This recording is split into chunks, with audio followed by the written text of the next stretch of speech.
নমস্কার বন্ধুরা, আমি ডাক্তার আসাদুল শেখ। আমার চ্যানেলের তরফ থেকে সবাইকে ধন্যবাদ। আজকে আমি এই ভিডিওতে একটা গুরুত্বপূর্ণ বিষয় নিয়ে আলোচনা করব, যেটা হলো মাথায় যন্ত্রণা, গ্যাস্ট্রিক হেডেক।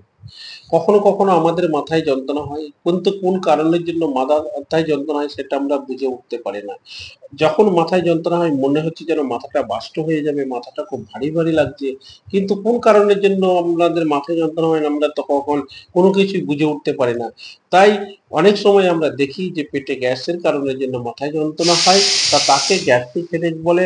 আজ আমি এই ভিডিওতে গ্যাস্ট্রিক হেডেক নিয়েই আলোচনা করব। Gastric headache with homeopathic medicine বা গ্যাস্ট্রিক হেডেক উইথ হোমিওপ্যাথিক চিকিৎসা, মানে গ্যাস্ট্রিক হেডেকের জন্য আমরা কোন কোন হোমিওপ্যাথিক ওষুধ ব্যবহার করতে পারি, আর গ্যাস্ট্রিক হেডেককে হোমিওপ্যাথিক্যালি আমরা কিভাবে চিকিৎসা করব, এইসব নিয়ে এই ভিডিওতে আলোচনা করব। তা চলুন বন্ধুরা, আমরা শুরু করি। যখন আমাদের পেটে গ্যাস হয় আর এই গ্যাসের কারণে মাথায় যন্ত্রণা হয়, তাকে আমরা গ্যাস্ট্রিক হেডেক বলি। আর কোন কারণের জন্য হয়? গ্যাস বিল্ড আপ, যখন এক্সেসিভ গ্যাস ফর্মেশন হয় ডাইজেস্টিভ সিস্টেমে বা স্টমাকে, তখন কি হয়? নার্ভের উপর চাপ সৃষ্টি করে, এর ফলে মাথাতে যন্ত্রণা হয়। তো গ্যাস বিল্ড আপের জন্য মাথায় যন্ত্রণা হয়। দ্বিতীয় হচ্ছে ইনডাইজেশন বা পোর ডাইজেশন, আমরা যখন খাবার খাই এই খাবার না হজম হওয়ার জন্য আমাদের গ্যাস ফর্মেশন হয়, তার কারণে মাথায় যন্ত্রণা হয়। তৃতীয় হচ্ছে অ্যাসিডিটি বা অ্যাসিড রিফ্লেক্স, যখন আমাদের পেটে অ্যাসিডিটি হয় এর কারণের জন্য মাথা যন্ত্রণা হয়।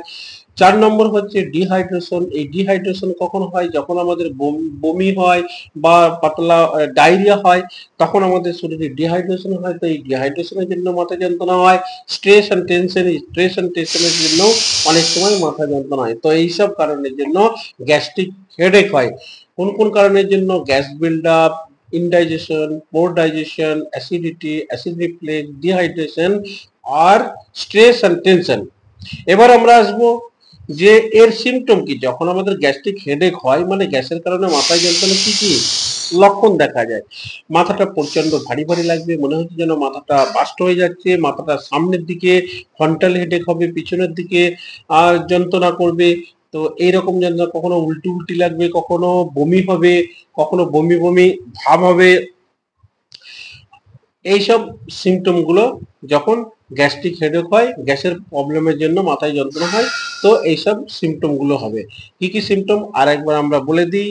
যেমন হচ্ছে বমি বমি ভাব হবে, বমি হবে, মাথায় যন্ত্রণা হবে, সামনের দিকে হবে, পিছনের দিকে হবে, মাথার মাঝখানে হবে, মাথাটা খুব ভারী ভারী লাগবে, মনে হচ্ছে যেন মাথাটা বাস্ট হয়ে যাবে।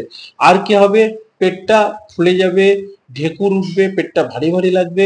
তো এইরকম সিমটম হবে। এবার আমরা আসবো যে যখন গ্যাস্ট্রিক হেডেক হয়, গ্যাসের কারণে আমাদের মাথায় যন্ত্রণা হয়, তবে কোন কোন হোমিওপ্যাথিক ওষুধ আমরা ব্যবহার করব। নাম্বার ওয়ান হোমিওপ্যাথিক ওষুধ নাক্স ভূমিকা। যখন বেশি খাওয়া দাওয়ার কারণে বা অ্যালকোহল পান করার কারণে বা কফি পান করার কারণে বা কোনো স্পাইসি ফুড খাওয়ার কারণে মাথাতে যন্ত্রণা হয়, তখন আমরা নাক্স ভূমিকা হোমিওপ্যাথিক ওষুধ ব্যবহার করতে পারি। নেক্সট যে ওষুধটা ব্যবহার করব কার্বোভেজ, যখন অ্যাসিডের কারণে, অত্যাধিক গ্যাসের কারণে ঢেকুর উঠছে, এইসব কারণের জন্য মাথায় যন্ত্রণা, তখন আমরা কার্বোভেজ হোমিওপ্যাথিক মেডিসিনটা ব্যবহার করতে পারি। লাইকোপোডিয়াম হোমিওপ্যাথিক মেডিসিন, যখন আমরা দেখব যে বিকালের দিকে মাথা যন্ত্রণা হচ্ছে, খাবার পরে মাথা যন্ত্রণা হচ্ছে, তখন আমরা লাইকোপোডিয়াম হোমিওপ্যাথিক ওষুধটাকে ব্যবহার করি। এরপরে যে ওষুধটা আমরা ব্যবহার করব সেটা হচ্ছে ন্যাট্রামপাস হোমিওপ্যাথিক ওষুধ। যখন দেখবো যে আমাদের পেটে অত্যাধিক অ্যাসিড ফর্মেশন হয়েছে, অ্যাসিড রিফ্লেক্সের কারণে মাথায় যদি যন্ত্রণা হয়, তাহলে আমরা ন্যাট্রামপাস হোমিওপ্যাথিক ওষুধটাকে ব্যবহার করব। নেক্সট যে হোমিওপ্যাথিক ওষুধটা ব্যবহার করব সেটা হচ্ছে রুবেনিয়া। অ্যাসিডের কারণে, গ্যাসের কারণে যদি মাথায় যন্ত্রণা হয়, তাহলে আমরা রুবেনিয়া হোমিওপ্যাথিক ওষুধটাকেও ব্যবহার করতে পারি। এরপরে যে ওষুধটা আমরা ব্যবহার করব সেটা হচ্ছে ব্রেনিয়াল বা হোমিওপ্যাথিক ওষুধটা আমরা গ্যাস্ট্রিক হেডেকের জন্য ব্যবহার করতে পারি। তার কারণ হচ্ছে যখন মাথা যন্ত্রণা আমাদের নড়াচড়া করলে বেড়ে যায়, তখন এই রকম যদি সিমটম হয়, তাহলে আমরা ব্রেনিয়াল হোমিওপ্যাথিক ওষুধটা গ্যাস্ট্রিক হেডেকের জন্য ব্যবহার করতে পারি।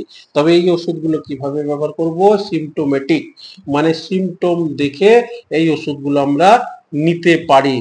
কিভাবে নেব? যে কোনো একটা সিঙ্গেল ওষুধ সিমটম দেখে ব্যবহার করতে পারি। সাপোজ নাক্স ভূমিকা যদি কোনো অত্যাধিক বেশি খাবার কারণে মাথায় যন্ত্রণা হয়, স্পাইসি ফুড খাওয়ার কারণে মাথায় যন্ত্রণা হয়, অ্যালকোহল ড্রিঙ্কিং করার কারণে মাথায় যন্ত্রণা হয়, রিচ ফুড খাওয়ার জন্য যদি মাথায় যন্ত্রণা হয়, তাহলে আমরা নাক্স ভূমিকা হোমিওপ্যাথিক ওষুধটাকে ব্যবহার করতে পারি। 30 পোটেন্সি বা 30 পাউন্ডের ওষুধ 2 ফোঁটা ডাইরেক্ট জিভে, খাবার আধ ঘন্টা পরে, সকালে একবার, দুপুরে একবার, রাতে একবার, এইভাবে দিনে 3 বার 4 থেকে 5 দিন আমরা ব্যবহার করব। এইভাবে ব্যবহার করলে আমাদের মাথায় যে যন্ত্রণা গ্যাসের কারণে হয় সেটা অনেকটা আরাম পেয়ে যাবে।